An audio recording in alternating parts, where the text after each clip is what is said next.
Hello.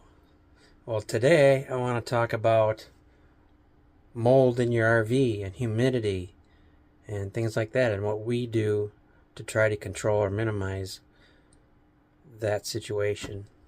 So, the first thing I'm going to do is show you the things we do to control the humidity. We haven't had too much of a problem because we usually go out west where it's dry.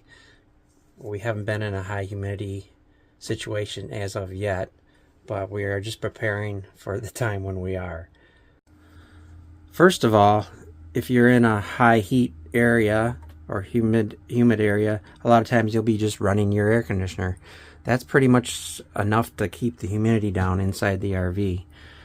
But if that's not enough, we have a humidifier. It's a small humidifier. It's not hardcore or anything. It's just a small one. But that will help. And also, sometimes we use these bags that get rid of the humidity. As you can see, it's got a lot of water in it already. But those things only work if you have your windows and your doors closed. If you have your windows and doors open, these pretty much are worthless. Humidifiers and things like this just aren't going to cut it. So you can't really stop the humidity from getting in. But the problem we have run into is, and a lot of RVers do, is mold on your mattress. Now, we didn't think we had a problem with it. We did lift it up last year and did see a little bit of mold starting in the corners under the mattress, just the mattress only. And since then, I've been trying to figure out what we're going to do about it. We did treat it, so it should be okay for now until we can get a new mattress. But I found online, I was watching TikTok, and well, let me show you. So a guy on TikTok had one of these. They're like a rubber floor tile or drainage tile. I got this off of Amazon. I think the guy on TikTok, he had got his off of Amazon also. This I'm going to put underneath the mattress. I think it came in a set of, yeah, I had to look. It came in a set of 12. It was 29 bucks. That's kind of pricey, but I think it'll be worth it. So I'm going to put these down underneath the mattress. I'm going to start at the headboard. I don't think I have enough to do the whole bed. I can't do the whole bed anyways because when the slide out is in, the mattress goes up. And if I did have tiles at the end, let me show you. As you can see, it lifts up. And if I had tiles there, they would all fall off once I brought the slide in. So I'm just going to do the top half. And if I need more tiles, or I think I'm going to need more tiles, I'll buy some more later. So this is how they interlock. You have these tabs here, and these are open here, and they just go right, slide right in there like that. Let me show you from this side. See how they interlock? Works really well. There's about a 1/2 inch,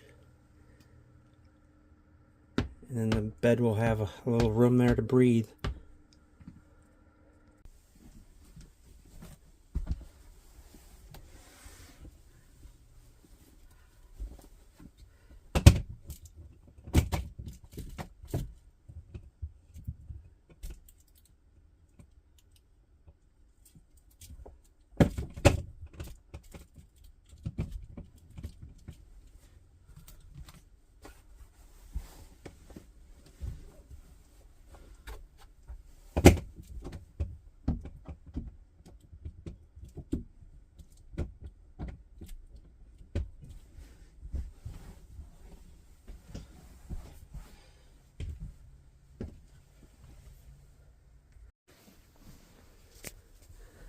Okay, let me show you the progress here.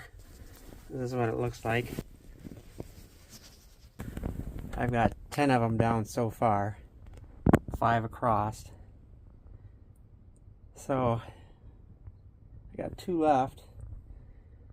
So that'll do about 1/3 of the bed, or a quarter of the bed. So we'll start with that. I may buy one more package, and then that should be good. Depends on if I want to spend the $30 again. I don't know. It should be worth it though. All right. So as you can see from this view, I figured it could take about 8 more to get down to this panel. This is where it slides, so I really don't need to put anything there because it would just fall off anyways once the slide went in. This is the part that moves. Yeah, about 8 more. We'll see. So that's all we're really doing to combat mold. The mattress is really the only thing we worry about. So those are the things that we've done. There's not really a whole lot you can do in an RV. But thanks for watching. I will put this the link to these tiles in the description. In the meantime, I have another project to do. It's on the roof. So let's get at it. So last summer when I was up here on the roof, when we got back from out west, I came up to inspect, as I usually do every once in a while, and I just so happened to notice this vent cap was not really attached, only by that one lone screw in there. I don't know if you can see it. Might have sealant on it, but anyways, it's nothing too pressing because it's not actually going to go anywhere, but you never know. So I bought a replacement cap for it. Not sure if it's the right one because it's got these things on the bottom. I don't know if this does. It doesn't look like it. Anyway, I'm going to take this off, see if we can get that replaced. Okay, well, I got it off. This is what it looks like. It's a little different than this. I don't know. I might have to buy something different. We'll see if we can make this work. Yeah, that's way different. It had clamps here that it used to clamp onto here.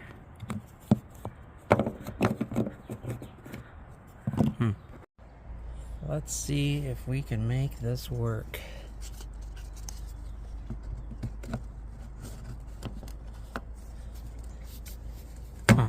Oh, yeah, it does. And the screw I can just put through there. Yeah, okay, works good. Okay, the screw head is one of those square bits. So we'll do that. This is not pre-drilled, there's no hole in there, so I have to line it up and pierce it through myself.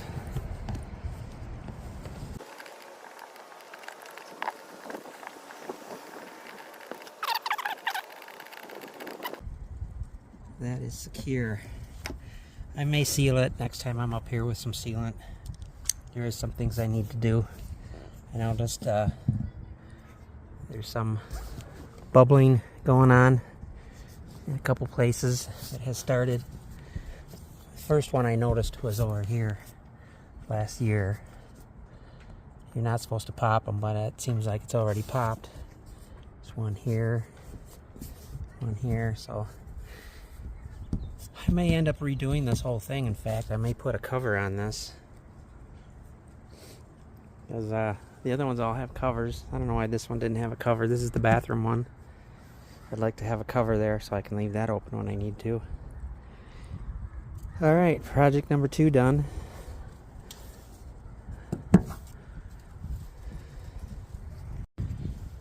Let's get my tools and get out of here. Okay, that's it for today's video. I hope that helped someone. Hopefully it did. Catch you later. Catch you in the next video. Thanks for watching.